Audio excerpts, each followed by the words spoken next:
con la aparición de nuestro género, estoy hablando con todos ustedes, no sé si queda claro, ¿no? Pero 2 millones de años, ¿ven? Acá aparecen los primeros humanos. Y acá tenemos la tendencia clara del aumento cerebral. Muchos lo unen a esto que decíamos que a partir de la aparición de nuestro género, lo que aparece como clara tendencia es un cambio en la dieta.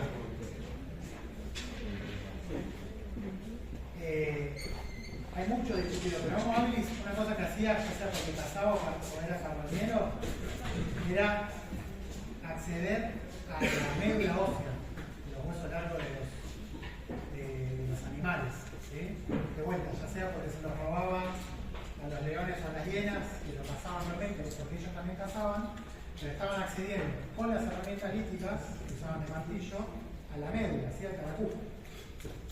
¿Saben? Bueno, de la médula. Sobre todo, eso es grasa, pura. ¿Sí? Entonces muchos relacionan ese nuevo acceso a una dieta muy rica en grasa como la suspensión de esa limitación fisiológica a generar cerebro. Porque el cerebro, por sobre todo, es materia grasa. ¿Okay? Entonces ahí hay una relación entre esa nueva dieta y la capacidad, o por lo menos la no restricción tan tremenda para aumentar el volumen cerebral. Pero también, lo que les contaba a la compañera que me preguntaba es que uno pueda aumentar el volumen cerebral no significa que debe aumentar el volumen cerebral evolutivo.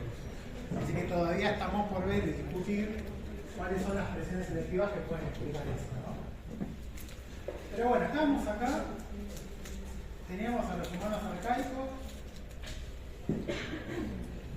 algunas especies particulares que le vamos a poner nombres y tratar de entender cómo y dónde surgen los humanos modernos. Por humanos modernos, así como cualquier especie de género, yo digo humano, cuando digo humano moderno, me refiero a humano anatómicamente moderno, y por lo tanto estoy hablando de Homo sapiens. Pero Homo sapiens es esqueleto Homo sapiens.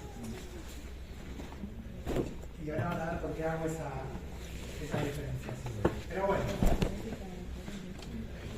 cuando vemos durante muchos años los primeros Homo sapiens esqueletos Homo sapiens, ¿sí? Ahí tenemos en distintas partes del mundo. Durante muchos años, en Homo, en el cuerno de África, era el fósil de humano moderno más antiguo. ¿Sí? Pero hoy por hoy, si se fijan ahí en Marruecos, hace muy poquito se descubrió un humano moderno de 300.000 años. ¿Okay? Pero, si ustedes se ponen a ver, humanos modernos, no humanos, si los humanos salieron de África 2 millones de años atrás. Pero humanos modernos, nuestras fisiologías, parecería ser que aparecen en África 300.000, 200.000 años y después aparecen en el resto del mundo, ¿ven? Todos los fósiles más antiguos de humanos modernos en otras partes del mundo no tendrían esa antigüedad. ¿Ven ese patrón? Entonces, esa era la discusión que también trajo mucha polémica de que los humanos modernos como especie era una especie africana que terminó expandiéndose por el resto del mundo, y si al día de hoy solo hay Homo sapiens en el mundo es porque extinguieron las otras especies que ya estaban en las distintas partes de los continentes, ¿sí? Acá tienen en el 2017 se encuentra este fósil que también fue medio revolucionario porque duplica la antigüedad de nuestra especie y encima aparece en Marruecos, en la otra punta de África, nada que ver con la cuna que se pensaba hasta ese momento de lo que era nuestra especie, que quedaba bastante bien porque era el cuerno de África como la cuna de nuestro linaje, era como todo ordenadito, ¿sí? Esto no significa que nuestra especie apareció en Marruecos, ¿eh? Esto es lo que viene a indicar que la evolución humana y el origen morfológico de nuestra especie es bastante complejo. Porque además, no sé si sabían, pero durante toda esta época no existía el Sahara, y de hecho uno puede imaginarse el África de los donde ahora está el Sahara, como un lugar bastante fértil. De hecho, se calcula que había hasta 2 o 3 ríos parecidos al Nilo a lo largo del Sahara, así que, de hecho, las culturas rupestres de esa zona son jirafas, hipopótamos, es una playa tropical. Así que bueno, se sigue manteniendo el patrón de que nuestra especie morfológica sería africana y si le creemos a este resto, al menos 300.000 años de antigüedad. ¿Sí? Fíjense que es un orden de magnitud menor a la antigüedad del género. ¿Okay? 2 millones de años del género Homo, 300.000 años nuestra especie. Bien. Todo esto para contarles en una diapo o dos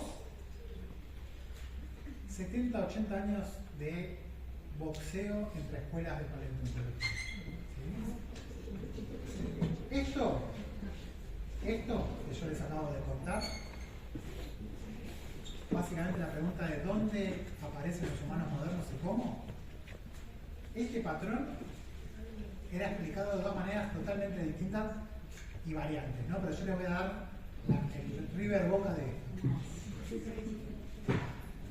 Por un lado, lo que se conoce como la teoría multirregionalista, ¿sí?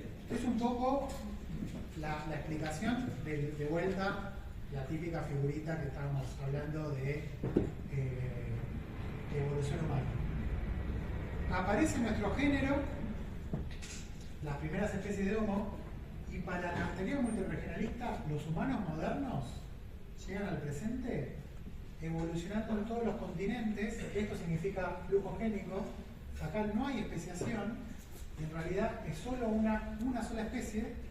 O sea, es el grafiquito de Google, ¿sí? De evolución humana. Una especie que durante 2 millones de años va evolucionando desde lo que ustedes vieron de humanos arcaicos a los humanos modernos. ¿Sí? Así que durante 2 millones de años complejiza la industria lítica, cambian sus rasgos desde más simiescos a más modernos, y todo esto pasa en todos los continentes porque en realidad es toda una gran población. ¿Sí? Dicho de otra manera, este sistema de demos y poblaciones planetarias de nuestra especie es algo antiguo, y la evolución de nuestro género es la evolución de nuestra especie porque nunca hubo especiación. ¿Se entiende el modelo? ¿En qué se basa esto? En un montón de supuestos y teorías, pero por ejemplo, que un humano tiene un nicho tan grande que no permite la coexistencia, entonces no puede haber más de una especie de humano, porque alguna se extinguiría, que tenemos una capacidad dispersiva tremenda, demostrada porque los primeros humanos son los primeros en salir de África, de los homininos, entonces siempre hubo conexión, nunca hubo aislamiento como para que haya un proceso de especiación. ¿Sí? ¿Se acuerdan los modelos alopátricos? Todo lo que pedían de tiempo para que haya divergencia. Bueno, la divergencia siempre se interrumpía por flujo génico porque somos una especie muy movediza, así que durante 2 millones de años hubo evolución concertada. No entiendo, no entiendo si hay como que todos evolucionan en linajes independientes. No, esto es la misma, esto es porque están en continentes distintos, pero es toda la misma especie. El colorcito es arcaico a moderno, flujo génico, lo único que te está marcando acá que esto pasa en Asia, en África y en Europa, pero todo el tiempo hay... Pasó exactamente lo mismo en todo. ¿Qué significa exactamente lo mismo? Como que digo, lo que pasa en Asia y en África y en Europa era todo igual. ¿Qué pasa? No sé, las piezas los cambios evolutivos que nos llevaron a Si aparece algo en Asia, en Europa, y es algo adaptativo positivo, flujo génico, se transmite a otro lado. Eso es lo que dice el modelo, ¿eh? ¿Se entiende? ¿Cómo pasa ahora? Así como transmitimos el COVID, en teoría transmitiríamos genes a los distintos pools génicos tomándonos una vez y haciendo otras cosas. Y en este modelo, Morectus sería un ancestro. En este modelo, cualquier cosa que desenterremos en el registro fósil es muy fácil de interpretar. ¿Qué sacaste? Homo erectus, en Java, hace 2 millones de años. ¿Qué es esto? Así es como se veía. La gente de Java hace 2 millones de años. ¿Qué sacaste vos? Yo desenterré esto que llamamos Neandertal. ¿En dónde? En Alemania. ¿Hace cuánto? 700.000 años. Bueno, así se veían los alemanes hace 700.000 años. ¿Se entiende? Todo el registro fósil queda bajo la esfera de ser representante de nuestra evolución como especie.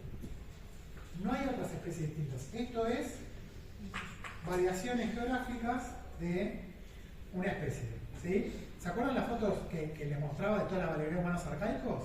Esta gente dice, bueno, ahí tenés las diferencias étnicas de qué tan distinto se veía un proto-chino, de un proto-armenio, de un proto-europeo en esa época. Esto está asumiendo de que hay flujo génico entre todas las poblaciones. ¿Y tiene sentido pensar eso siendo que había los humanos en Australia, con él estaba completamente aislado de... Bueno, durante 80 años se mataron con las fotos que te voy a presentar que decían esas cosas. Ya está bien que se les ocurran peras. Estos te dirían, sí, tiene sentido. De hecho, llegaste a Australia. Desde otros lados. ¿Por qué no llegarías más de una vez a Australia? Que llegas una vez y después te olvidas cómo navegar. No, entiendo a lo que voy. Pero además, esto tampoco necesita, ¿se acuerdan? ¿Ustedes se acuerdan? ¿Vieron migración? Migración y flugogénico. Con que cada tanto haya un evento de migración exitoso por tiempo generacional, vos ahí tenés la divergencia impedida. ¿Sí? Obviamente un australiano se ve muy distinto a un chino porque no es panmixia y tenés aislamiento por distancia, pero no tenés divergencia interespecífica, tenés solo diferenciación geográfica. ¿Entiendes? Eso es lo que te decía esta gente. Por otro lado, bueno, lo clave acá es la continuidad, ¿no? No hay ningún evento de especiación o divergencia interespecífica. Por otro lado, el mismo registro fósil, la escuela de fuera de África te decía, bueno, sí, tenés un montón de especies humanas. En África, bueno, acá está 50.000, pero podemos decir ahora 300.000 años, ese de Marruecos, son los primeros humanos modernos. La evolución de los humanos modernos es un linaje africano y muy recientemente se esparcieron por el mundo eliminando a las otras especies. ¿Sí? Entonces, nuestra especie no tiene 2 millones de años de evolución en todos los continentes, sino que es un linaje africano que en todo caso tiene un origen como especie, como Homo sapiens, muy reciente en África y después desplaza al resto. ¿Sí? ¿Lo ven? ¿Cuáles son las connotaciones de esto? Desenterrás a Homo erectus en Asia, tiene 1 millón de años, no me dice nada ese bicho, es otra cosa, no es la evolución de nuestra especie. No me importan esas características, son representaciones de un linaje extinto. Desenterrás a Neandertal acá y es, bueno, me gusta porque puedo entender a qué tipo de humano desplazamos nosotros cuando llegamos a Europa. ¿Se entiende? Este modelo tiene especiación, pero además tiene un evento muy claro de desplazamiento final de una especie respecto a los otros humanos. Son patrones totalmente contrastantes, ¿lo ven? Sí. Esto era River Roja, se mataban, ahora vamos a ver la realidad que obviamente es mucho más entretenida y compleja. Pero es muy hermoso porque los dos estaban de acuerdo en el registro fósil, era el mismo registro fósil y se mataban. ¿Qué más decirles? Que cuando en los 80, 90 se empieza a secuenciar, escucharon la delegada mitocondrial, y se hacen los estudios de coalescencia de las mitocondrias, da africano de 200.000 años. ¿Quién festejaba que hasta ese momento se mataban con los fósiles? De hecho, esta Out of Africa en un momento se llamaba Eva mitocondrial, porque se unieron todas las escuelas porque aguante lo molecular. Una pregunta, ¿por qué esa no podría verificar con la evidencia de Eva mitocondrial? Porque si vos tenés linajes que aportan digamos, evolutivamente de todos los continentes, la coalescencia, si te va en África, se te tiene que ir acá. No puede ser de los centroamericanos. Tendrás que tener linajes con ancestros que te coalecen en Asia, en Europa, antes. Ok. Estas cosas, toneladas de papers para ver cómo se matan, qué contraargumentos se dan, porque esto que vos decías, estas cuestiones, todas, no exagero, hubo congresos en donde se fueron las piñas. O sea, se jugaban muchos egos y muchos. Realmente es un tema que no es menor. La palabra clave acá es reemplazo. ¿Sí? Hay un desplazamiento de nuestra especie, desplaza a las otras especies en los últimos 200.000 años. Bien. Lo interesante de esto,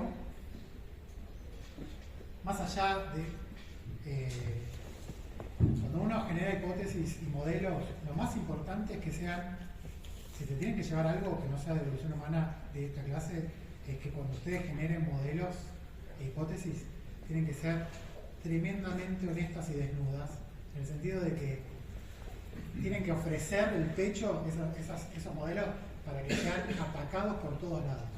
¿Sí? Y si ustedes tienen razón y esa hipótesis se sostiene a pesar de las críticas. Lo que tenía de bueno estos modelos es que discutían un montón de cosas que todavía eran grises de la información, pero eran muy honestos en que, o sea, ustedes vieron, son dos historias totalmente distintas. Cuando fue avanzando la información y empezamos a saber más de cómo funcionan los genes y todo eso, que fue como más allá de un montón de fósiles vinieron a darnos un par de cosas muy interesantes, desde la genética pasó algo muy interesante porque juntamos tanta información que pudimos empezar a pensar a los modelos que proponían desde la coalescencia, ¿no? Que es un poco lo que te dije vos. Porque con lo mitocondrial, bueno, pero cuando empezamos a tener los datos genómicos, ¿qué tendrían que mostrar todos nuestros genomas si un modelo u otro tenía razón? ¿No? Y de vuelta lo llevo a coalescencia. Si es verdad el modelo de reemplazo reciente, los genomas de nuestra especie, cuando le hacemos coalescer, pueden dar antes o después, pero todo el genoma tendría que estar alrededor de decirnos somos una especie de nuestros 2 millones de años de evolución reciente. ¿Lo ven? Como demo, el modelo dice no, somos una especie que se origina de manera restringida en África hace 200.000 años y ahí dispersa. Bueno, nuestra coalescencia tendría que contar esa historia. Lo interesante es que el modelo que se contrapone no es sutil. El modelo que se contrapone dice, no, somos una especie que viene evolucionando hace 2 millones de años. ¿Lo ven? No hay margen, acá no hay tibieza. ¿Qué pasó cuando hicimos coalescencia del genoma? ¿Eh? En el medio cayó. Peor todavía. Peor todavía. Un montón del genoma dio parecido a esto. Un montón del genoma. Ahora, un montón de otras cosas dieron incluso por fuera de nuestro género la coalescencia. Bueno, y no eran, ya lo veo con ustedes, no eran errores, ¿sí? Eran realmente patrones reales de coalescencia que había que explicar. Era variabilidad que estaba dando vuelta en nuestros genomas, más antiguos que nuestra especie, más antiguos que nuestro género. ¿Lo ven? Sí. Bueno, ¿qué sabemos y cómo resolvimos? Esto se lo dejo. Templeton en el 2007 se estaba enterando de esto, de la coalescencia, y pasaba esto. La mayoría de nuestro genoma nos dice, somos una especie africana, 200.000 años, y toda la variabilidad posterior está moldeada por primogénico y aislamiento por distancia. Pero tenemos un montón de otros genes y de otros lugares del genoma que nos marcan cosas que nada que ver, ¿no? Ahí tienen los casos de genes. Entonces, ¿qué pasó?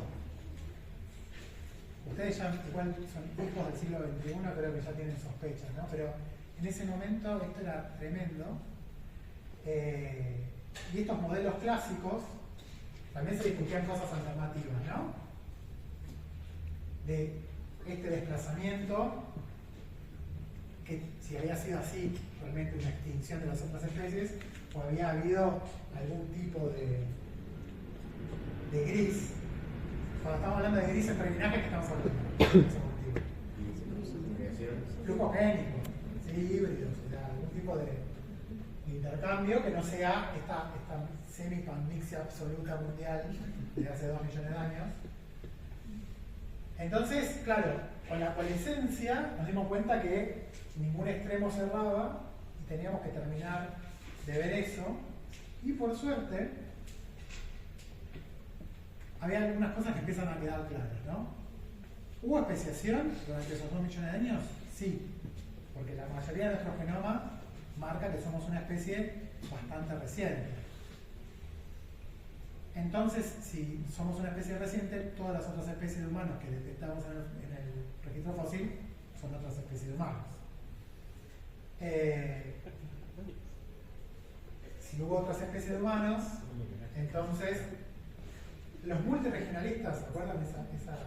Aflojaron su visión extrema para decir, bueno, en realidad hubo flujo génico y qué tan importante fue ese flujo génico en explicar quiénes somos nosotros. Lo que me lleva a las diapos finales.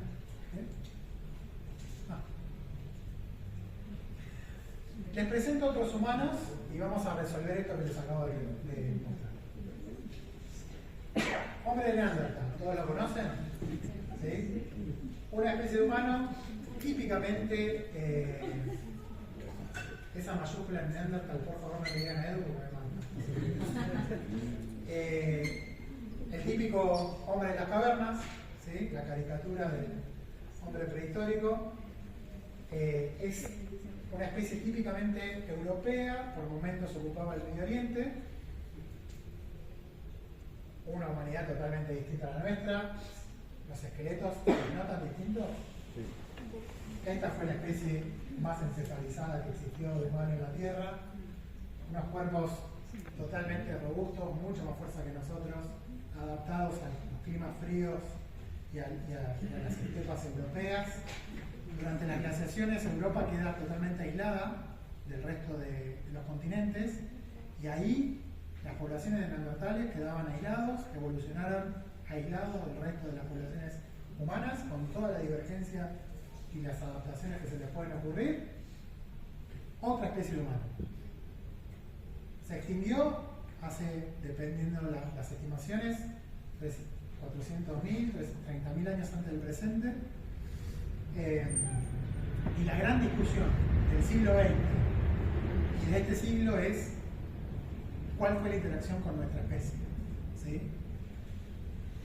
Guerra total abierta, nos veíamos y nos matábamos, hubo amor, hubo coexistencia, ¿de qué tipo?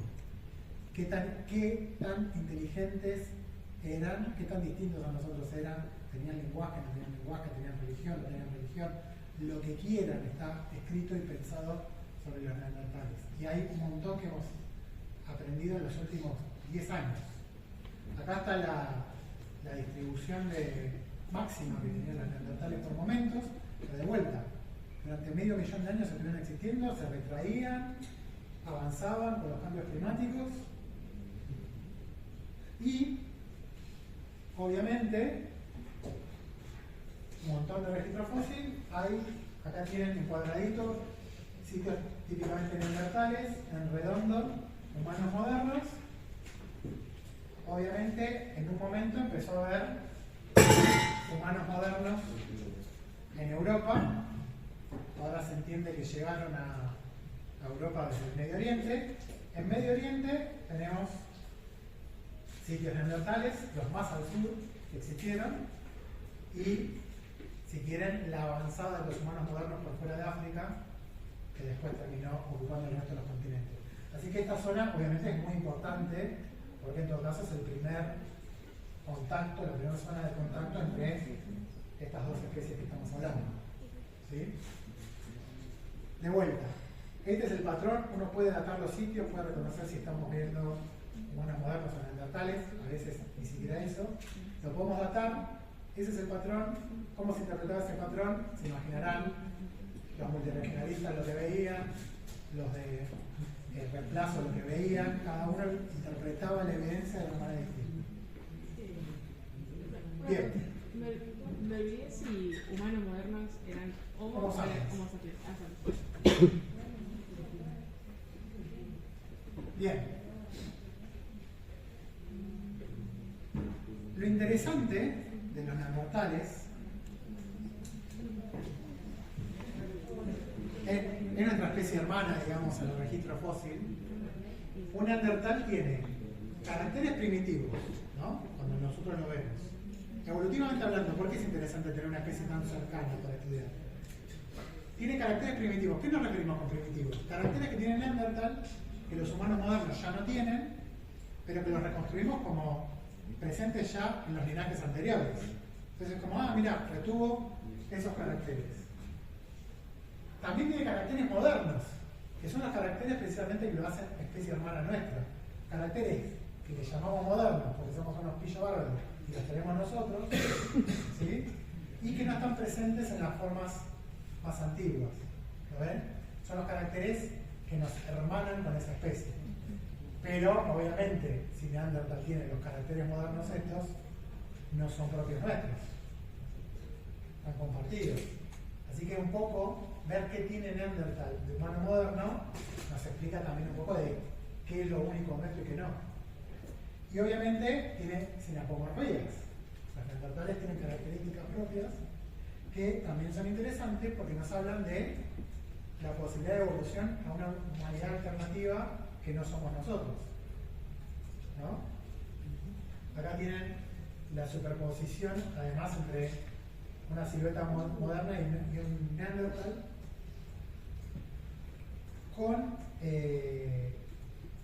si se fijan, yo le dije que los neandertales estaban más encefalizados incluso que nosotros, pero suponiendo que tenían el mismo grado de encefalización, lo que es seguro es que era otro tipo de cerebro, anatómicamente hablando. Entonces también la discusión es qué significaba esto en términos comportamentales y cognitivos. ¿Se entiende? Porque no tenemos o tenemos inferencias muy indirectas de qué significaba tener un cerebro tan grande como el nuestro, si no más, pero construido así, con regiones desarrolladas distintas a las nuestras. Hay un montón de discusión en paleoneurología para tratar de entender qué estamos viendo en el neandertal, ¿no? Se imaginarán, ¿no? Todo lo discutido de si eran tan inteligentes como nosotros, otro tipo de inteligencia, algún tipo de superioridad. Bueno, lo que viene a revolucionar todo, yo daba clases en ese año y fue hermoso, fue que a partir del 2010 la ciencia y estudiar la evolución humana cambió por completo, porque empezaron a poder sacarse y secuenciar ADN fósil. En el 2010 sale publicado el primer genoma de un neandertal, que en realidad estos muchachos y muchachas, esto es un neandertal, para que también piensen, bueno, no se imagina que salen los esqueletos completos. Bueno, estos tres individuos que vivieron en momentos muy distintos, en lugares muy distintos de Europa, dieron ADN, se hizo una especie de compilado, conseguimos ADN neandertal. Por primera vez la ciencia moderna tiene un genoma humano de otra especie. Esto fue totalmente revolucionario y se imaginarán que todo lo que vimos en el paper estábamos a 2 segundos de enterarnos un montón de preguntas de estas que nos veníamos haciendo. Porque ahora, todo muy lindo con lo morfológico, pero podríamos hacer esto con el ADN, de ver qué es lo propio, qué es lo compartido, qué es lo propio de Neandertal. Y el cromosoma ahí, el ADN mitocondrial, no tenía nada que ver con nosotros, confirmado que hubo un evento de especiación, confirmado que por lo menos Neandertal era otra especie. teníamos un ancestro común más reciente en 500.000 años, según la coalescencia en ese momento. Pero, por ejemplo, compartíamos el alelo de FOXP2, es el gen del lenguaje, que le dicen. Hasta este momento, solo en nuestra especie, teníamos un alelo del gen FOXP2 distinto al resto de los mamíferos del planeta. Así. Y encima son varias mutaciones en la secuencia. Y había mucho que hablar con esto, por eso fueron a buscar este gen, porque las personas que tienen el alelo ancestral, por así decirlo, el alelo mamífero, o una mutación en el FOXP2, son individuos que, más allá de todos los problemas que tienen de desarrollo, lo más importante es que no pueden ni comprender ni generar lenguaje articulado. Entonces, por eso la gente del lenguaje, obviamente, que tiene un montón de problemas que lo que menos importa es que no puedan hablar, pero se entiende que es base fundamental del lenguaje. Una de las características candidata a ser sinapomorfía del humano moderno. Todavía no lo hablamos, pero hay algo del humano moderno que nos tiene que terminar de dar la ventaja a nosotros de una explicación de por qué no hay otras especies de humanos en el planeta. Me perdí. ¿El alelo FOXP2 lo tienen los neandertales o no? Claro, hasta que supiéramos de esto, solo los humanos modernos lo tenían. Claro. Pero lo tiene Neandertal. Entonces, la base que nosotros entendíamos que permite el lenguaje articulado, la comparte. No significa nada más que esto que acabo de decir. Pero si no hubieran tenido el mismo alelo que nosotros, tranquilamente podríamos pensar que tendrían las no capacidades de lenguaje articulado que vemos en humanos que no tienen el alelo. ¿Entiendes? Bueno, y nos enteramos, por ejemplo, que tenían la piel clara, que algunos eran pelirrojos. Y viendo, es más, si van al paper, son pruebas de DNDS, nada más complicado que las cosas que ustedes ven, nos dimos cuenta que tenemos señal de selección positiva en genes asociados a los comportamientos sociales, en humanos modernos. O sea, desde que nos divergimos de los neandertales, en los últimos 500.000 años, nuestra especie tuvo presiones selectivas para variabilidad genética que tiene que ver con los comportamientos sociales. Acá están puestos como las patologías, ¿no? Pero porque vieron que muchas veces nos enteramos de qué sirve un gen cuando no hay. Pero básicamente la moraleja era que en nuestra especie hubo una presión selectiva para complejizar lo que decía que son las interacciones sociales. Sí, esto no es un gen para el metabolismo de la glucosa o soportar la luz UV, algo bien directo con el ambiente. Estos son la base genética de nuestro comportamiento con nuestros pares. Entonces ahí empezó también a decir, bueno, ¿qué nos hace humanos modernos? Bueno, empecemos a buscar por acá. Pero también nos enteramos que había cosas bien físicas, ¿no? Temas que tienen que ver, viendo los secretos, no era muy impactante saber que divergimos morfológicamente en la caja torácica o el desarrollo óseo. Básicamente somos dos esqueletos muy distintos. Y la diabetes es interesante porque tiene que ver en realidad con el metabolismo de la glucosa, porque tiene que ver en realidad con las capacidades de pasar mucho tiempo en ayuno. Parece ser que nuestra especie tuvo ahí unos cuellos de botella bastante importantes. Hemos pasado muy heavy de cagarnos de hambre. Sí. Pero una de las cosas más interesantes fue enterarnos que todo lo que vemos en el genoma de los neandertales, hubo un montón de alelos que estaban en poblaciones de humanos modernos. O sea, que fuera de África, las poblaciones de humanos modernos extraafricanas actuales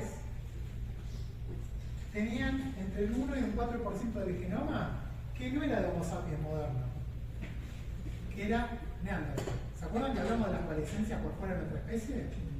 Esos son alelos que están dando vuelta en nosotros, que si le hacemos la coalescencia nos da 500.000 años, no nos da 200.000, no nos da más. ¿Se entiende? hay variabilidad en nuestro pool génico que no vino del origen de nuestro pool génico, sino que lo rastreamos a los neandertales que sacamos el ADN. Esto fue revolucionario. O sea que básicamente no hay ninguna población extraafricana que no sea híbrida. Igual es peor, pero ¿cómo se interpreta eso? ¿Se acuerdan de Medio Oriente? Bueno, básicamente se interpreta como que en ese pasaje geográfico por Medio Oriente y ese lugar de coexistencia de las dos especies, parte de la coexistencia pasó por intercambiar flujo génico. ¿Sí? Así que esto de un desplazamiento a la guerra genocida, por lo menos no se sostiene de manera cabal. Otra cosa importante, 1 al 4% del genoma es un montón. Y que llegue en todos los humanos modernos, si lo tenemos todos, ¿qué está esa variabilidad? Si lo tenemos todos, por definición, ¿esa variabilidad cómo está? Bajo presión de selección. Fijada. Sí, ¿Sí? No significa que tenemos todos el mismo alelo neandertal, pero la variabilidad neandertal está en nosotros de manera universal. Eso no se explica por modelos de evolución neutra. O sea, que haya tanto porcentaje de genoma en todas las poblaciones indica que hay procesos no neutros que están manteniendo esa variabilidad neandertal. Ahora lo vamos a ver. Se abren un montón de ventanas y cosas que no existían y que para alguien que hace 20 años o 30 años podría ser totalmente ciencia ficción. Por ejemplo, salud neandertal. Es importante entender cuánto de neandertal son cada uno de ustedes porque hay un montón de dolencias que obviamente también importa qué genes tienen, pero muchos alelos nos cambian la probabilidad de tener alguna enfermedad si son neandertal o no. Otra cosa súper interesante, la introgresión de este genoma neandertal en nosotros. Todos, ¿se acuerdan cuando vimos hibridación? La introgresión, se hubo hibridación, pero ahora el porcentaje de genoma neandertal no es 50%, tenemos una fracción mínima, está introgresada en el genoma humano moderno. Esa introgresión no fue igual en los autosomas que en los cromosomas sexuales. ¿Sí? Para que vean, esto, para que se entienda así en términos generales, ¿ven la tendencia? Este numerito indica qué tan cerca a algo importante está la variabilidad neandertal, ¿sí? De un gen importante, de una región funcional.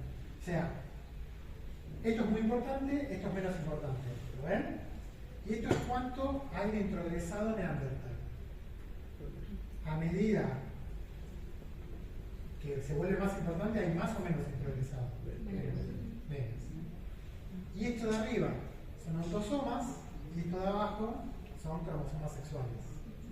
¿En dónde hay menos introgresado? ¿Lo ven? ¿Todos ven esto? ¿Qué significa esto? Todo lo que no quedó introgresado fue barrido. Porque en un híbrido esto era 50 y 50. ¿Me van siguiendo? No, podrán pasar. En un híbrido F1, mamá neandertal, papá Homo sapiens, ese individuo tiene 50 y 50. ¿Sí? Así que la ancestralidad le tendría que dar 0,5 en todo el genoma.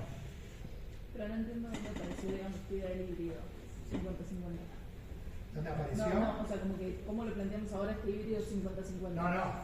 Hipotético. Hipotético pero real. O sea, un híbrido hijo del flujo génico entre las dos especies. O más de otro.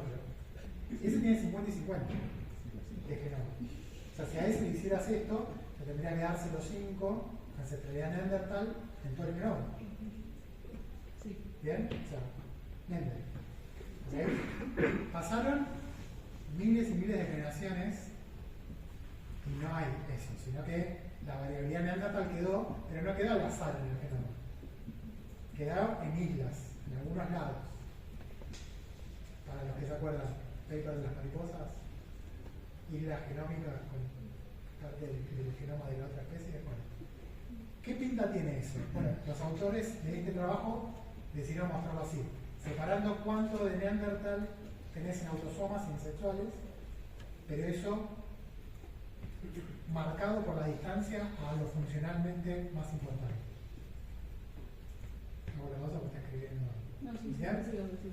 Así que lo que te marca esto es que de vuelta, los genes Neandertal no quedaron al azar, estamos más enriquecidos en ancestralidad Neandertal, en lugares menos relevantes funcionalmente, ¿sí? Y en más proporción en autosomas que en cromosomas sexuales. O sea que la selección natural fue más fuerte en los cromosomas sexuales. Y barrió la variabilidad Neandertal. ¿Sí? ¿Me siguen hasta ahí? Sí. Un pasito más. ¿Entienden por qué esto es evidencia de la regla de Halden? ¿Regla de Halden? ¿Se acuerdan la regla de Halden? Cuando hay hibridación y hay problemas en el híbrido, típicamente es el sexo heterogamético. Evolución humana, en realidad no es un tema nuevo, sino que son todos los temas que vamos a ver. Ya hablamos de adolescencia, especiación. Regla de Halden, cuando había hibridación y había problemas en el fitness del híbrido, típicamente era el sexo heterogamético.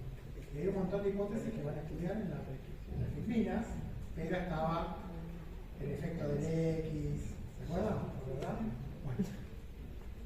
Que la selección natural esté viendo y sacando variabilidad más de los cromosomas sexuales que de los autosomas, independientemente de esto, ¿no? De que basta así.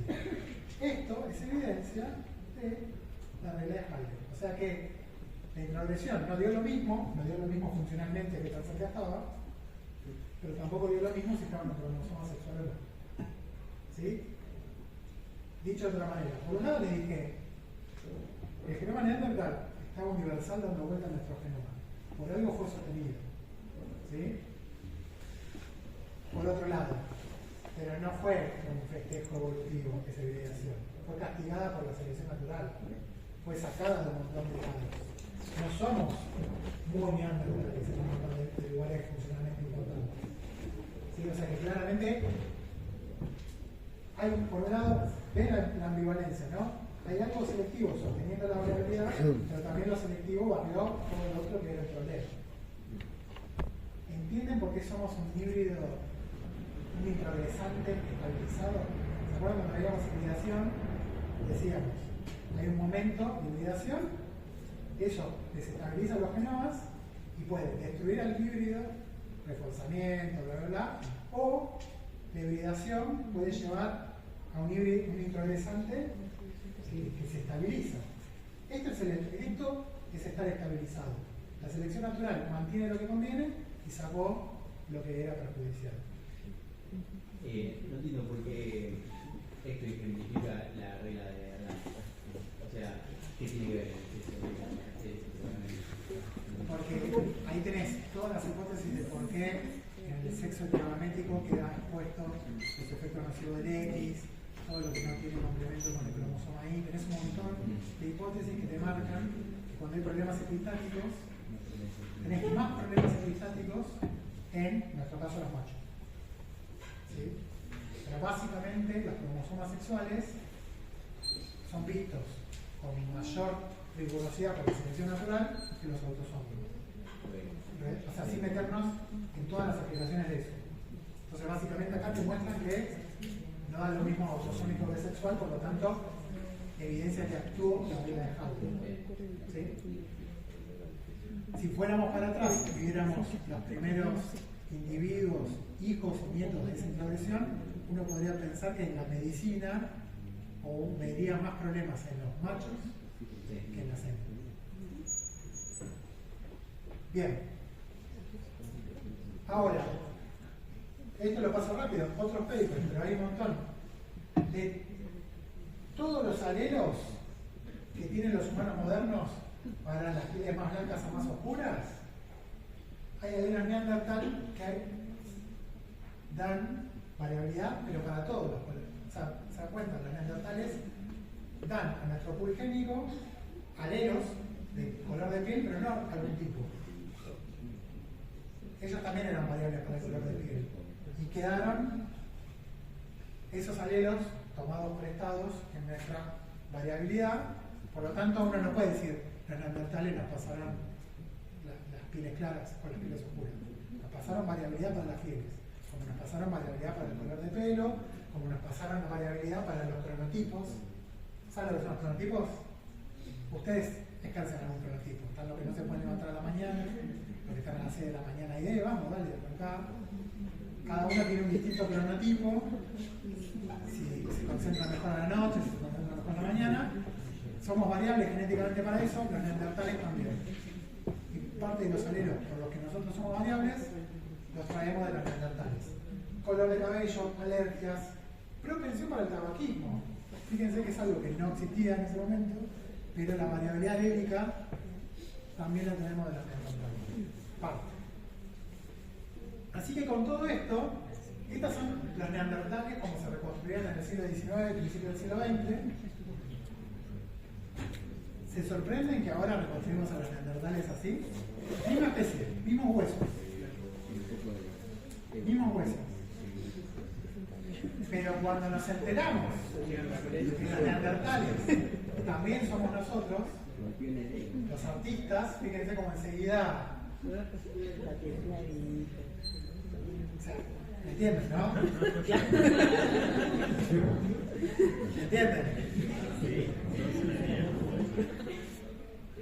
¿Cómo es el pibe que está saliendo y te mandan esta foto? Y este es el mismo pibe. Hay unas interpretaciones muy distintas. Si eran los mismos huesos, ¿por qué? ¿Qué se permitió la ciencia?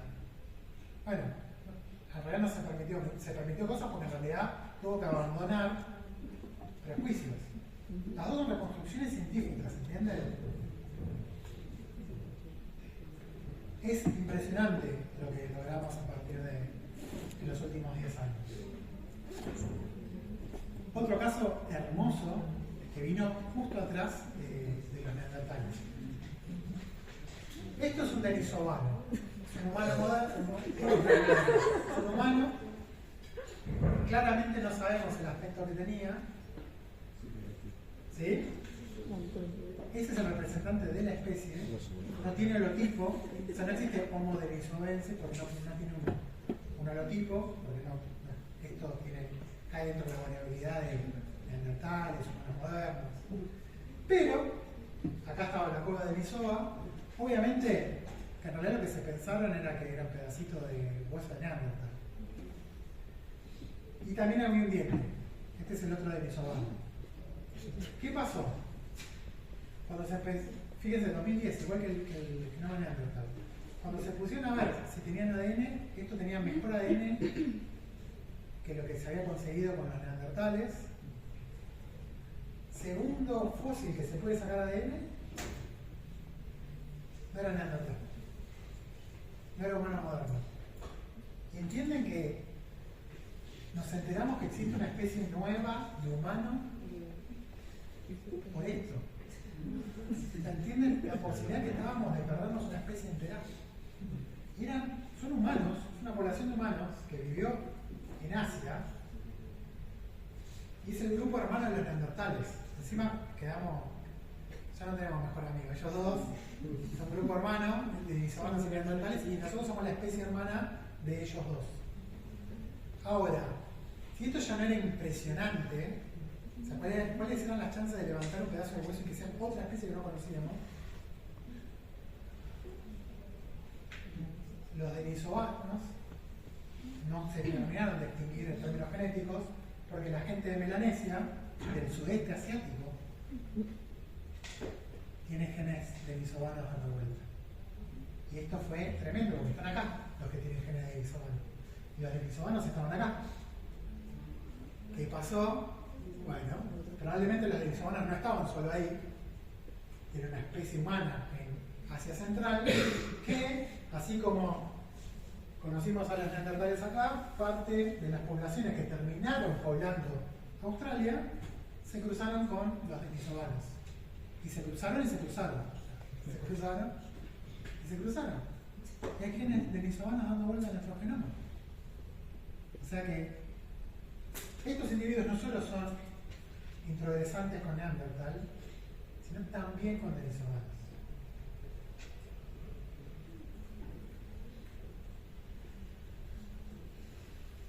¿Se acuerdan cuando, fíjense, tenemos un arbolito, pero empezamos a tener que poner eventos de flujo génico entre poblaciones que ni esperábamos tener? Esto es parte de lo que se saca de industria lítica en las cuevas de Denisova, ¿sí? O sea que tenemos ese dedito, pero claramente estamos hablando de una humanidad alternativa a nosotros, con mínimo sensibilidades estéticas, artísticas, no sé cómo quieren llamarlo, pero me parece una poesía espectacular que nos llegue ese pedacito de dedo diciendo somos una especie distinta y hagamos esto. Y nada más, o sea, es impresionante. Me parece casi milagroso. Sí. Este es un humano arcaico, ¿no? Este es un humano arcaico, claro, otra especie, pero los denisovanos no eran una especie pura, genéticamente hablando. Dentro de los denisovanos hay ADN que no es neandertal, que no es humano moderno, y que se especula que es de una población arcaica que ni sabemos qué era, porque no tenemos ADN de otra especie. ¿Se entiende? ¿Cómo? Lo mismo que nos pasó a nosotros antes de tener ADN fósil. Conocés la coalescencia de bisovanos, tenés coalescencias de hasta acá, de cuando divergen de los neandertales, y coalescencias de hasta acá. Pero no tenemos la especie de origen, por ahora.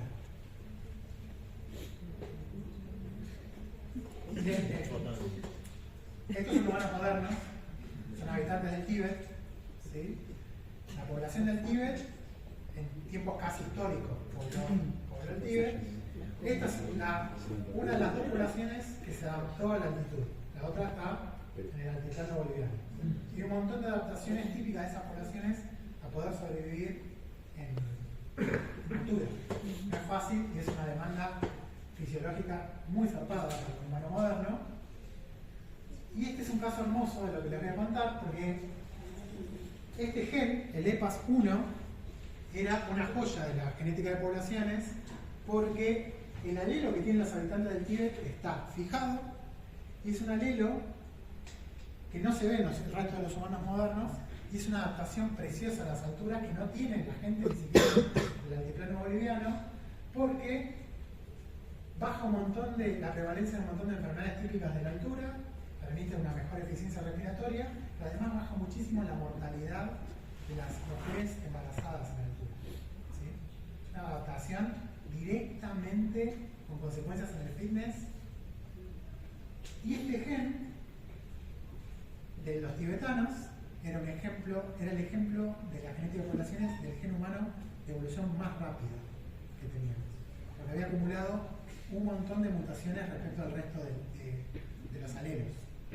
¿Sí? Estos son los alelos del Tíbet. Estos son un mapa de alelos. ¿Entienden el mapa de los tipos? Acá tienen. Cada bochita es un alelo. Los colores indican las poblaciones que tienen esos alelos. Si uno camina, está caminando mutaciones, ¿no? O sea, este alelo tiene, por ejemplo, pueden pensar una mutación distinta a este, una mutación distinta a este. ¿Se entiende más o menos? Estos son los tibetanos, que fíjense que hay 40 mutaciones de diferencia con el alelo más parecido del resto de las poblaciones humanas. ¿Se entiende? ¿Sí? ¿Más o menos? Más o menos. Toda esta es la variabilidad del alelo EPAS. Cada color es una población que lo tiene, no importa. Cada alelo es distinto al otro por alguna mutación. Y se puede reconstruir el orden de mutaciones. ¿Sí? Una mutación lleva a este, una mutación distinta lleva a este. Estos son tres alelos distintos. Si uno camina, va caminando esto, va sabiendo cuántas mutaciones de diferencia tiene entre alelos. Todos esos alelos de poblaciones de humanos modernos, estos también son los del Tíbet, ¿sí? Los tibetanos, que hay dos alelos, pero que en realidad se sacan solo una mutación y son súper divergentes del alelo más parecido, que tiene 40. Por eso este es el alelo que evoluciona más rápido, porque todos los alelos vienen de la misma población de origen, humanos modernos, ¿ok? ¿Deciden? ¿Y el 9 que está ahí? El 9, Incluye recién. ¿qué pasa? También solo tiene una población. ¿Sí? No, pero el problema no es que lo tengamos a la población, sino cuántas diferencias vos te estés se sacan conectado con el con resto. viste. Este es el alelo del isobano. 35 diferencias con nosotros. ¿Qué pasa con el genepas de los tibetanos? Viene de los denisobanos. ¿Se entiende? Esto no estábamos ni enterados hasta que no teníamos genomas de fósiles. Entonces, ¿qué pasó? Los denisovanos aportaron a la población que pasaba, que después iba a terminar poblando el Tíbet, variabilidad genética. Cuando se empiezan a poblar el Tíbet y la altitud, esa variabilidad genética podemos pensar que dejó de ser pregunta ese alelo. Ese alelo otorga una ventaja muy clara. Entonces, el alelo que se comporta de manera neutra y hasta se pierde en las otras poblaciones quedó fijado en los tibetanos. Pero vino de un apareamiento con otra especie. Esto ya lo habíamos visto en la especiación, ¿se acuerdan? Cuando veíamos a las hibridaciones como una oportunidad de conseguir variabilidad para una respuesta adaptativa que en el seno de la población sería mucho pedirle al pool génico. O sea, si lo hacían los humanos modernos, 40 mutaciones en 10 generaciones. O se obtiene con 35 mutaciones ya acumuladas de otra especie. Eso es lo que pasó. Entonces, esto sacado directamente del paper que presenta los resultados. Los humanos modernos no tuvieron que esperar a que ocurran nuevas mutaciones para adaptarse a nuevos ambientes. Pudieron recoger caracteres adaptativos por cruzamientos interespecíficos. Y esto es un ejemplo claro de una sospecha que es, de vuelta, nuestra especie, 90% del genoma es africano reciente. ¿Cómo llegamos a, en 200.000 años, poblar todo el planeta cuando hay una demanda muy clara de adaptaciones totalmente distintas a África? Si éramos una especie que durante 2 millones de años el linaje vino y se originó en África hace 200.000 años, ¿cómo en menos de 200.000 años ocupamos ambientes tan heterogéneos como el Tíbet, la tundra siberiana o el norte de Europa? Bueno, parte de la sospecha está en que muchas de nuestras capacidades adaptativas no son intrínsecas al pool génico de humano moderno, sino que por eventos de introgresión los obtuvimos de los neandertales, de los denisovanos y así. ¿Se entiende? Ya apoya, ustedes la vieron. Llegamos a nuevos picos, que son los ambientes nuevos que nunca hubiéramos percibido como especie en África, en parte por eventos de introgresión, que nos permiten fijar un alelo EPAS para poblar el Tíbet con mucho menos problemas de los que tendríamos, que no evolucionar en el seno de nuestra población. ¿Sí? Entonces, las recomiendo mucho hasta el laburito. Hoy por hoy, y ahora quizás se entiende un poco más por qué hinché tanto los huevos con hibridación durante la especiación, que parecía contramano. Mucho de entender quiénes somos empezó a ser un ejercicio de humildad y complejización de nuestro origen, porque se volvió muy difícil decir venimos de acá y señalar un solo lugar y un solo momento. ¿Sí? Mucho de nuestro origen moderno, de lo que nos hace como especie única, vienen de eventos de hibridación, vienen del seno de otras humanidades que no llegaron al presente, morfológicamente hablando, poblacionalmente hablando, más no sea en nuestros propios cuerpos, ¿sí? Pero de una manera que no podemos, o podríamos pensar que no seríamos nosotros como especie sin esa partecita, por más que sea el 4% del genoma, ¿sí? Porque hacen adaptaciones, porque hacen a cuestiones ineludibles de nuestra naturaleza, ¿sí? Y fíjense, especie que fuimos sacando ADN fósil, especie que hibridó con nosotros. Entonces, la hibridación, el flujo génico entre especies, por lo menos en nuestro linaje, parece ser más una regla que una excepción, ¿sí?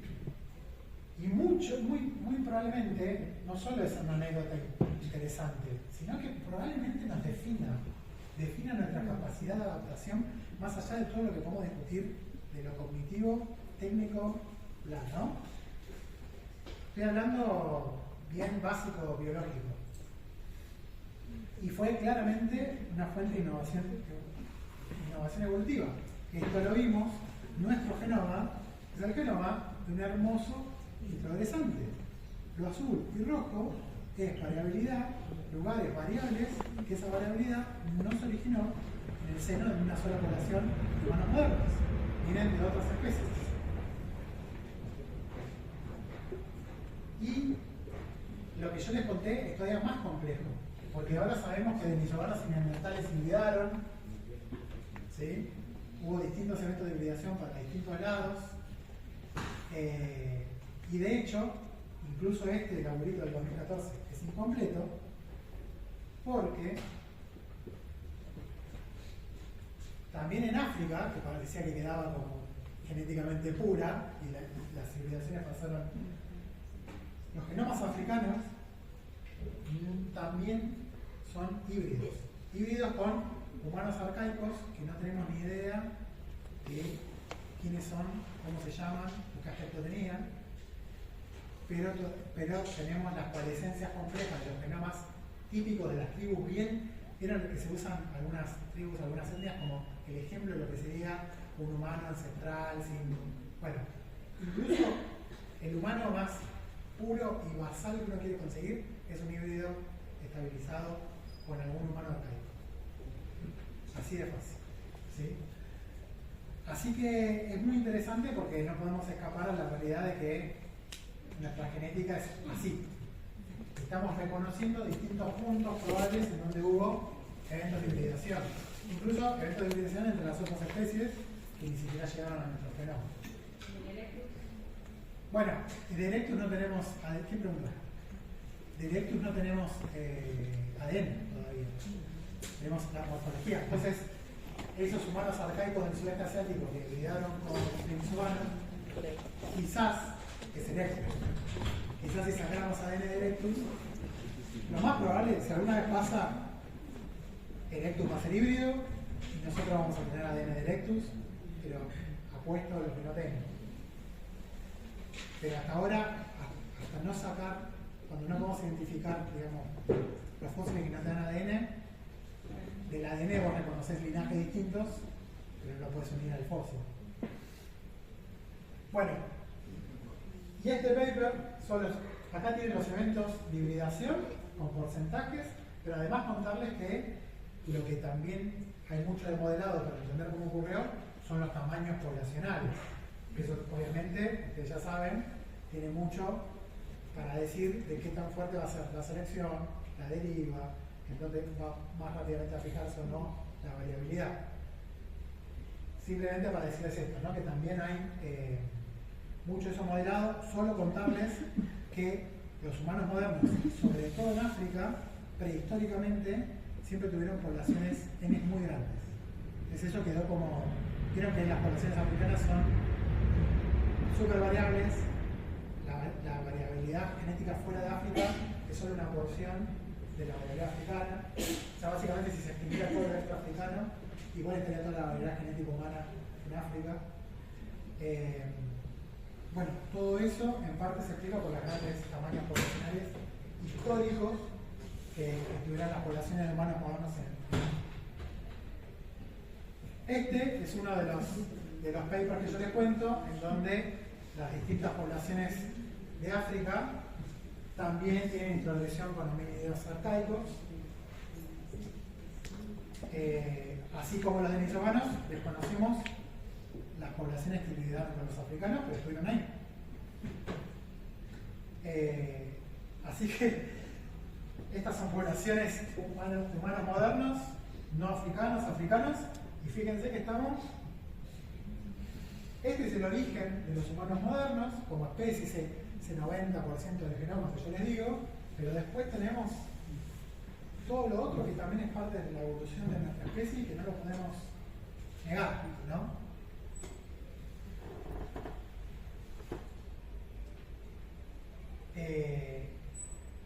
En parte, fíjense, como abandonamos por completo los arbolitos dicotópicos, ¿no? En parte, empezamos a reconstruir las poblaciones de humanos a partir de la anastomosis, ¿sí? La convergencia de linajes más que la divergencia. No podemos negar la importancia del tipo génico para la constitución de las poblaciones actuales. Por más que esos linajes como poblaciones se extinguieron, ¿no? Pero hay una continuidad, por lo menos en parte, de esa variabilidad en las poblaciones modernas. Esta visión de empezar a entender no solo nuestra especie, sino muchos de los procesos evolutivos, más como una red que como un árbol, es típico de parte de lo que sería la cosmovisión de lo que se conoce como la síntesis extendida, ¿sí? Esta amplificación y complejización de lo que es la síntesis moderna, incorporando un montón de cosas que para la biología evolutiva del siglo XX hubiera sido herético, no lo podían ni pensar. O sea, piensen en los modelos, ¿no? O total flujo génico o divergencia total y un desplazamiento ecológico porque bla, superioridad ecológica y extinción de una población respecto a otra. Este tipo de patrones evolutivos los empezamos a poder ver ahora porque estamos como comunidad científica más dispuestos a entender otros procesos que no sean la divergencia, la competición. Una pregunta. Sí. ¿Cómo decís a dónde arranca, ponele el linaje Asia? ¿A dónde empieza? Bueno, acá lo que está mapeado es lo antiguo del evento de introducción. Ok. ¿Sí? El 98% venía de acá, pero esto, Asia híbrida, por así decirlo, o progresada, no existía acá en ninguno de los dos linajes. Esto, como linaje evolutivo, como evento, Sí. empieza con la introducción, con hibridación y con introducción. Hasta ese momento, bueno, ahí va la complejización. ¿De dónde vos sos un asiático? ¿Dónde señalás tu origen? Bueno, sí. ¿No? Bueno, vos como europeo, ¿cómo te sentís con los neandertales? No sé. Sí, no. Bien, esa es una manera de... O sea, no hay especies para mí, no existen. No existen las especies. Sí, total. Es un poco En la práctica sí, el primer hasta modelo. ahí. Pero tenés una parte tuya que se estuvo bancando las glaciaciones y al mismo tiempo tenés una parte tuya que ni se enteró de eso y estuvo corriendo antílopes en la sabana africana. Está bueno que no sea todo lo mismo. Sí, No sé. sí. No sé, a mí. Yo soy un tibetano, típicamente Homo sapiens, pero sé que tengo un gen que hace que a mi mujer no se vaya a morir en el parto, que viene de otra especie, de un yeti horrible. Espectacular. Bueno, ¿se acuerdan de Margulis? Batería endosimbiótica, todo lo que... Bueno, este tipo de cosas se las debemos en parte a Margulis de entender que grandes eventos evolutivos nacen de la confluencia de linajes y no de la divergencia y la competencia. ¿Sí? Que no significa que no exista, pero este tipo de cosas no se explican solo por competencia, desplazamiento de nicho. ¿Sí? Fíjense que siempre, desde que los humanos entienden que evolucionamos desde otra cosa, la pregunta fue, ¿Qué hizo la diferencia? ¿Qué adaptación nos sacó, nos dio la ventaja, nos puso donde estamos? Y siempre fue mérito propio de nuestra evolución como linaje, y ahora por lo menos estamos preguntando cuánto es mérito de una cooptación a partir de otro linaje, cuánto es mérito de Neandertal o de Denisovanos también de nuestro éxito. Para muchos tiene gusto a poco ganar así, pero bueno, con una ayuda de nuestros amigos. ¿Sí? Me hace pensar como que hay una característica que promueve la hibridación. Comportamental o qué. No sé, como que Genéticamente vimos que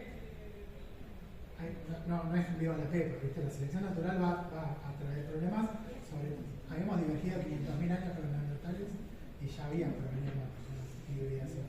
No fue claro, relacionado a la evolución que tiene la especie como tal. bueno, porque por el otro lado, vos decís una característica nuestra que por la propensión híbrida. No lo quiero decir así, pero es claro, porque los neandertales se Ser puede hablar en promiscuos. un lugar específico. Depende, porque parte de los neandertales son híbridos con los denisovanos y con nosotros. Claro, pero igual o sea, sería ¿cómo se dice? Un error ponerlos en Europa, así. Bueno, el 90% de su genoma evolucionó en Europa en aislamiento. Como nosotros somos africanos en el 90%, ellos son europeos en el 90%. Pero, yo te digo por otro lado, quizás sí, te cambié, pero hay algo del comportamiento, por lo menos,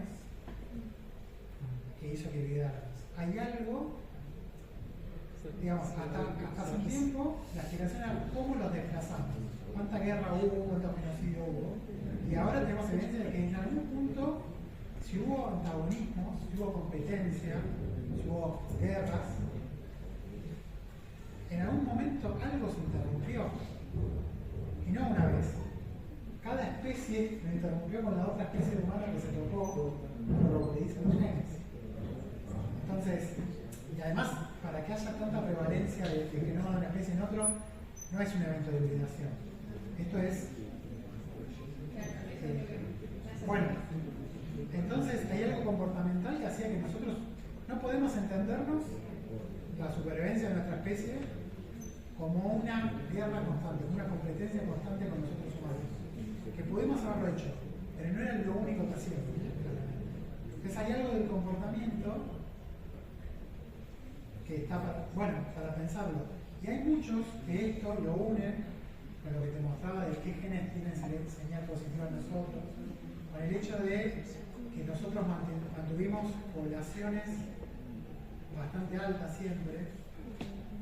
Y eso lo uno para no tengo la idea porque les cuento. Demográficamente los neandertales siempre fueron bastante pocos, tienen altos índices de endogamia, se movían en clanes, tenían otra estructura.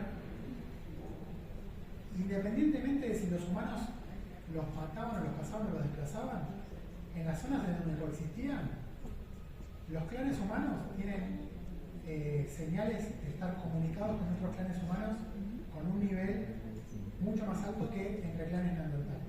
De hecho, este año, hace un mes, se descubrieron unos neandertales súper aislados de los otros neandertales de Europa, que estaban en un valle ahí nomás. De hecho, hacían la cuenta, decían, en menos de una semana caminando de los otros sitios, y sin embargo tienen evidencia de que estuvieron aislados decenas de miles de años ese clan.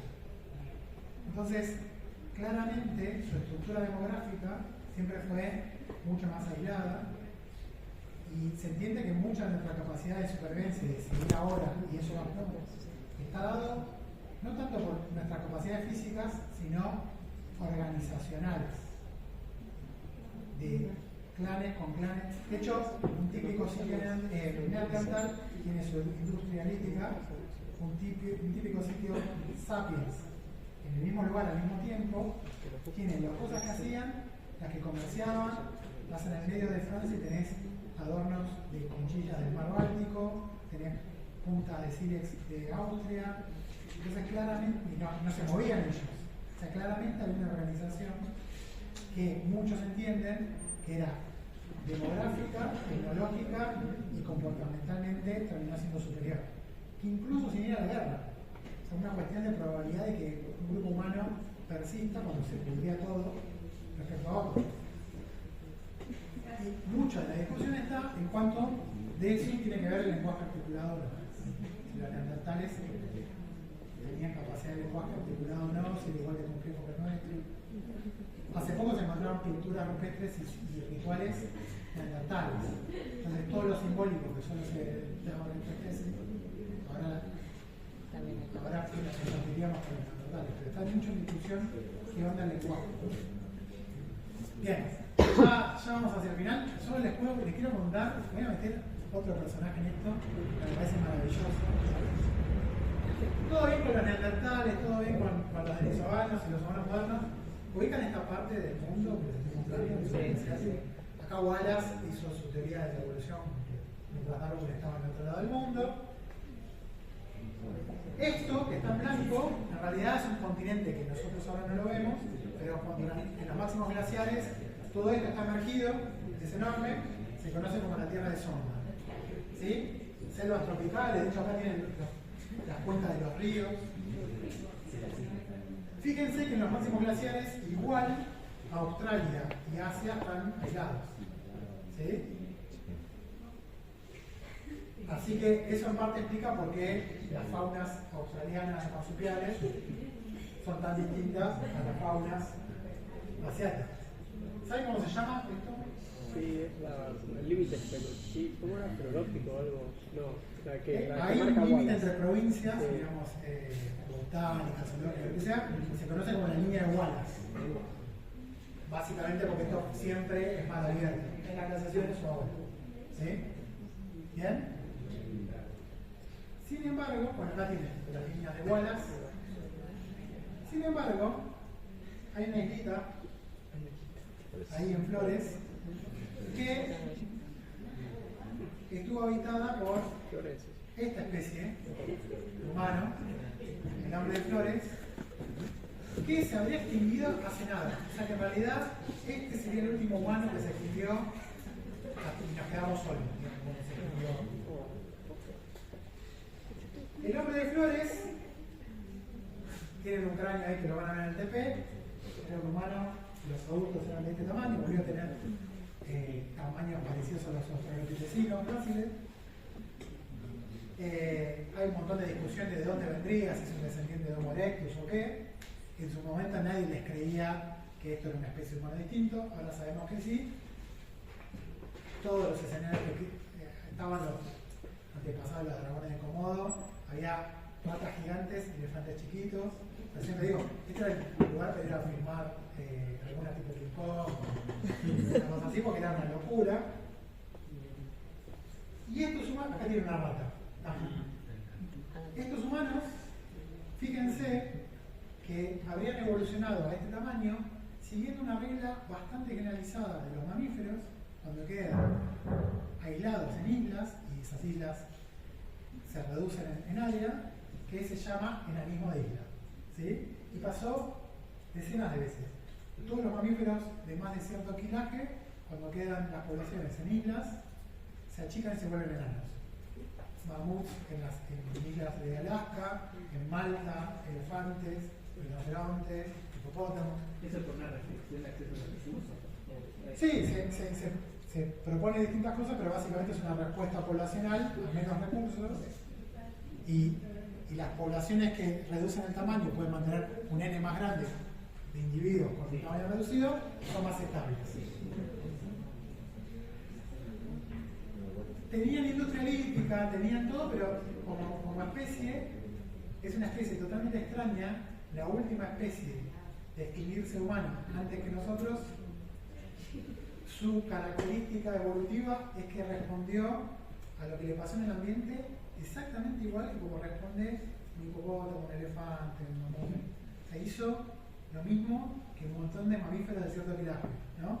Entonces me parece maravilloso porque también va un poco en contra de esto de, bueno, pasa más el tiempo, los humanos más complejos, más aislados del ambiente. Justo la última especie en extinguirse, la más reciente, un claro ejemplo de una cosa que lo puede hacer, digamos, sin desmerecer un hipopótamo, que no tiene industria lítica, que no tiene la complejidad que es le podemos atribuir a una especie de humano. ¿Sí? Ahí tienen. Un adulto de hombre de flores y un humano común. Bien. Esta diapo es un montón. Es solo esto, pero quiero introducir con esto otra cosa. Estuvimos toda la clase parados estrictamente en lo biológico. ¿Sí? Porque es imposible, dado que nos vemos con menos teóricas y todo, es imposible abarcar todo lo tecnológico, instrumental, comportamental que somos como especie. ¿Sí? Todo eso es necesario para entender nuestra evolución. ¿Okay?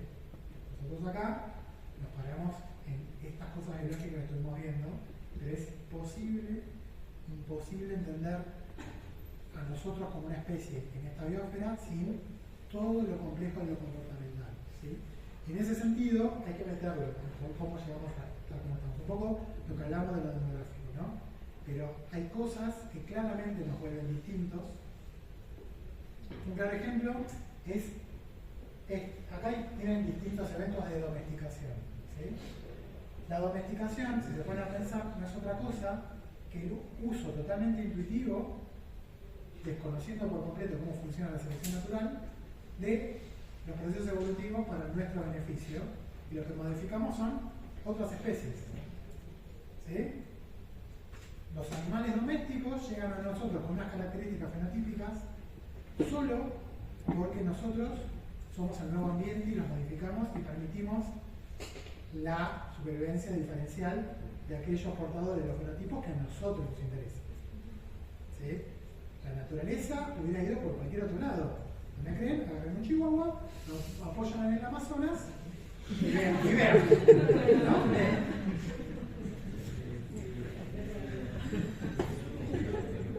Perdón por la imagen. Lo que les quiero decir es, entienden que hicimos una modificación de la biosfera, un montón de animales y plantas, a nuestra conveniencia, miles de años antes de entender cómo funciona la selección natural, lo que de los genes, la variabilidad genética. Esto fuimos capaces de modificar el ambiente. ¿Sí? Pero también modificamos todos los materiales con los que trabajamos, empezamos martillos y hachas y empezamos a tener una complejidad que, ustedes van a ver algunas cosas del TP, otras especies humanas tuvieron industrias muy complejas, los neandertales también, los dinosaurios, eran esos brazaletes que se habían hecho, pero ninguna especie seguro que llegó a la complejidad que nosotros hacemos. ¿Sí? Entre otras cosas muy fácil, una cosa que siempre cuento, bueno, esto es un instrumento para explicar cuál es su relación con el ecosistema, digamos, es muy indirecto, pero además, cualquiera de las cosas que ustedes tienen, cualquiera de las cosas que poseemos, cualquiera de los elementos que vean, todos nosotros somos incapaces de hacerlo con nosotros mismos. Es imposible que hagamos una de las solas cosas que ustedes tienen. En una época, cualquier humano era capaz de hacer toda la potencialidad tecnológica que tenía la especie. Hachas, punta de flecha, y si no la sabía, te lo enseñaba un primo, un tío, y no había. Ahora nos pasamos al otro lado. Ninguno de nosotros es capaz de hacer nada de lo que poseemos tecnológicamente. ¿Sí? Eso es impresionante. Pero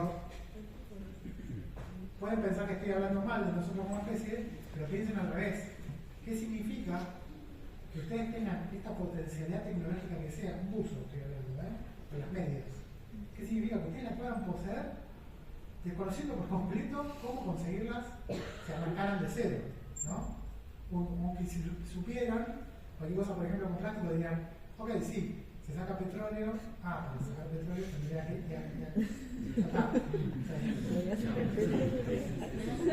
¿no? Pero ni voy por petróleo, vayan por madera, lo que sea. O sea, es imposible y pueden tardarse toda la vida y decir, te cagué, Nacho, hice un lápiz. Pasaron los 50 años. Arruinaste tu vida. Todo bien en la mina de grafito que hiciste. ¿Se entiende? Estamos totalmente a merced de nuestra necesidad por nosotros, y las cosas que nosotros hacemos, los humanos que hacen cosas interesantes como herramienta, ellos, incluso la gente esa, no sabe cómo hacer el resto de las cosas. Nadie que hace un auto sabe hacer un auto. Ni siquiera los ingenieros, porque en todo caso señalan que habría que hacer, pero nadie sabe hacer nada de las herramientas complejas. ¿Se entiende? Y sin embargo, ese es nuestro éxito. Sacamos de nosotros tantas las necesidades básicas porque las ponemos en los demás. Hicimos una recursividad de las y encima empezamos a hacer herramientas para herramientas para herramientas. El registro fósil es muy fácil.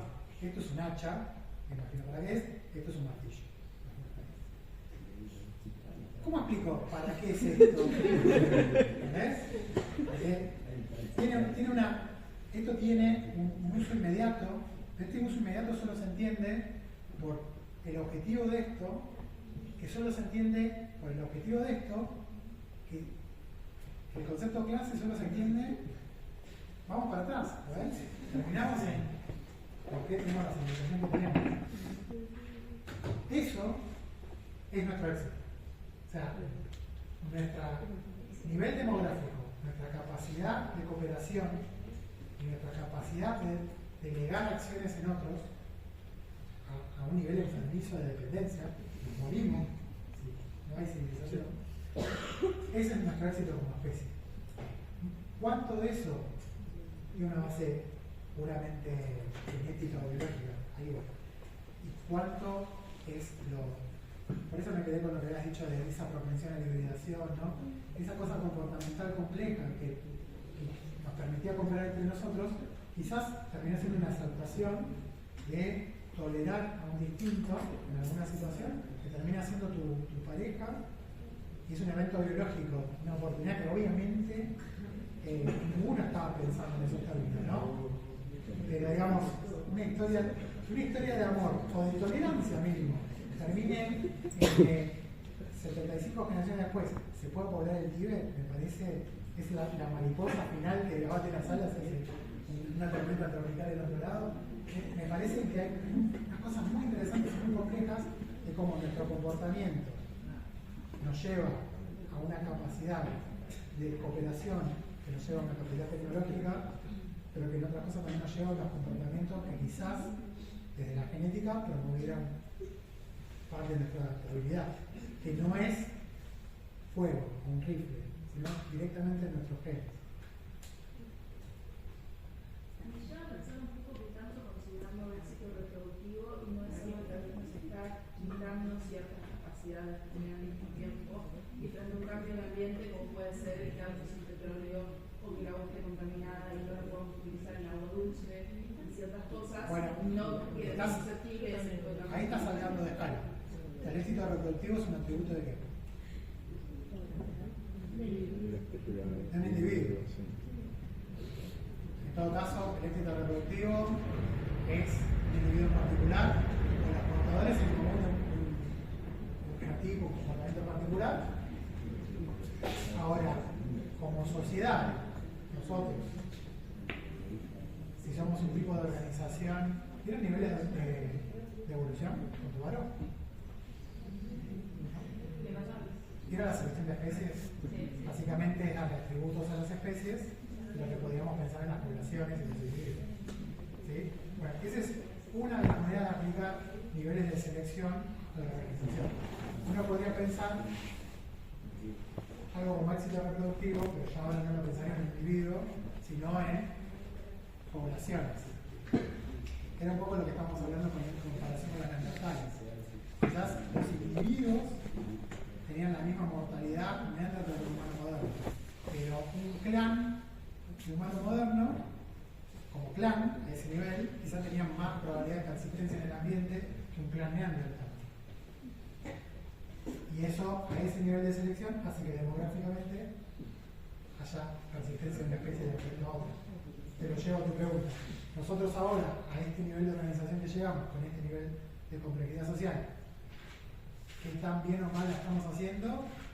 Y, de vuelta, estamos pensando en unos términos evolutivos que se nos escapa la visión de nosotros individuos, y ahí está la gran discusión. Mi respuesta particular es, la estamos haciendo muy mal, pero hay que pensar cómo mi apreciación o la tuya la aprobamos o no. ¿Se entiende?